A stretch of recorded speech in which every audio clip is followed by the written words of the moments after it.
ভারতের হাইকমিশনে হামলার হুমকি, সেভেন সিস্টার্সকে আলাদা করে দেওয়ার হুঙ্কার বাংলাদেশি নেতাদের। এই আচরণ বরদাস্ত করল না ভারত, এবার নিল কড়া পদক্ষেপ। ভারতের নো এন্ট্রি বাংলাদেশিদের। বুধবার থেকেই বাংলাদেশে বন্ধ হয়ে গেল ভারতীয় ভিসা অ্যাপ্লিকেশন সেন্টার। বেশ কয়েকদিন ধরেই হাইকমিশনে হামলার হুমকি এবং উত্তর পূর্ব ভারতের সেভেন সিস্টার্স আলাদা করে দেওয়ার প্রকাশ্য হুঙ্কারের জেরে কড়া অবস্থান নিল কেন্দ্র। ক্রমাগত বিচ্ছিন্নতাবাদীদের হুমকি ও উস্কানিমূলক মন্তব্যের নিরাপত্তার স্বার্থে বাংলাদেশে আপাতত বন্ধ করে দেওয়া হলো ভারতীয় ভিসা অ্যাপ্লিকেশন সেন্টার। কার্যত নো এন্ট্রি পরিস্থিতি তৈরি হলো ভারতে আসতে ইচ্ছুক বাংলাদেশিদের জন্য। আগাম ঘোষণা দিয়ে জুলাই ঐক্য নামে একটি সদ্য গজিয়ে ওঠা সংগঠন বুধবার হাইকমিশন অফিস অবরোধের ডাক দিয়েছিল। সংগঠনটি দাবি করেছে শেখ হাসিনা সহ আওয়ামী লীগ নেতাদের অবিলম্বে দেশে ফিরিয়ে আনতে হবে। বুধবার ঢাকার বারিধারা এলাকায় অবস্থিত ভারতীয় হাইকমিশন অফিসের অদূরে রামপুরা থেকে মিছিল করে কয়েকশো ছাত্র জনতা। পুলিশ তাদের আটকালেও ভারত সরকার এই ঘটনায় অত্যন্ত বিরক্ত। দিল্লি মনে করছে আটকাতে মোহাম্মদ ইউনূসের অন্তর্ভুক্তি সরকার মোটেই কোনো কার্যকর পদক্ষেপ করেনি।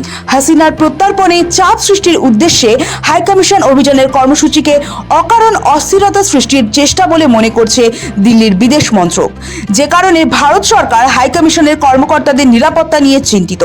তারই প্রতিক্রিয়ায় ঢাকার যমুনা ফিউচার পার্কে অবস্থিত ভারতীয় ভিসা অ্যাপ্লিকেশন সেন্টার বুধবার দুপুর 2টো থেকে বন্ধ করে দেওয়া হয়। ভারত সরকারের তরফে স্পষ্ট জানানো হয়েছে, বর্তমান নিরাপত্তা পরিস্থিতির কথা মাথায় রেখে এই সিদ্ধান্ত। কবে আবার এই ভিসা সেন্টার খুলবে সে বিষয়ে এখনো পর্যন্ত কোনো নির্দিষ্ট সময়সীমা জানানো হয়নি। বাংলাদেশে ভারতীয় ভিসা আবেদন কেন্দ্রের ওয়েবসাইটেও একই কথা উল্লেখ করা হয়েছে। নিরাপত্তার কারণেই আপাতত পরিষেবা বন্ধ।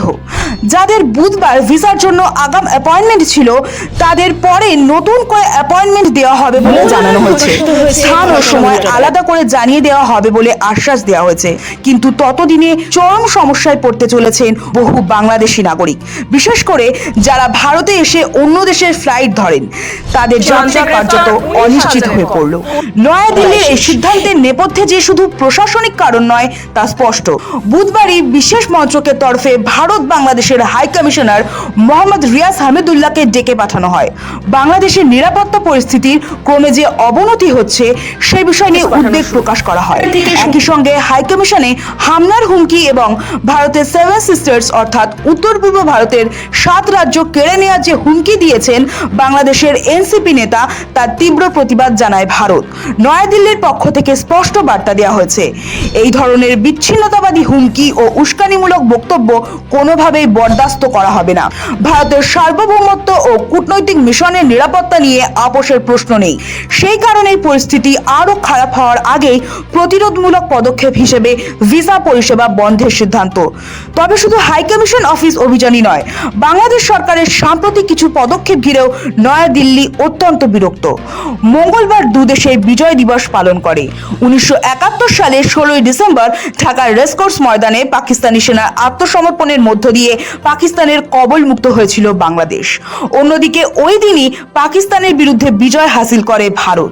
দুদেশের সেনা ও জনগণের যৌথ আত্মত্যাগের সঙ্গে জড়িত দিনটির 2 দিন আগে ঢাকায় ভারতীয় হাইকমিশনার প্রণয় বর্মাকে ডেকে সে দেশের বিদেশ মন্ত্রক কার্যত পায়ে পা দিয়ে ঝগড়া করেছে বলে নয়াদিল্লি মনে করছে। বাংলাদেশের বিদেশ মন্ত্রকের তরফে প্রণয় বর্মাকে বলা হয়, ঢাকায় এক রাজনৈতিক নেতার ওপর হামলার ঘটনায় অভিযুক্তরা ভারতে পালিয়ে গিয়ে থাকতে পারে। ভারত সরকার যেন তাদের গ্রেফতার করে বাংলাদেশকে হস্তান্তর করে।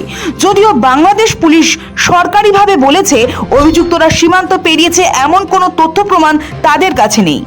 দিল্লির বিদেশ মন্ত্রকের বক্তব্য, উপযুক্ত তথ্য প্রমাণ ছাড়াই বাংলাদেশ সরকার হাই কমিশনারকে ডেকে এই ধরনের কথা বলেছে, যা কূটনৈতিক শিষ্টাচার বিরোধী। ফলে ভারতের এই সিদ্ধান্ত এটি নিছক ভিসা সংক্রান্ত নয়, বরং ঢাকাকে দেওয়া একটি কড়া কূটনৈতিক বার্তা। সীমান্ত পেরিয়ে উত্তেজনার আগুন যাতে না ছড়ায় দিল্লি। পরিস্থিতির উপর নজর রাখা হচ্ছে, তবে নিরাপত্তা স্বাভাবিক না হওয়া পর্যন্ত এই কড়াকড়ি জারি থাকার সম্ভাবনাই বেশি। Bureau report.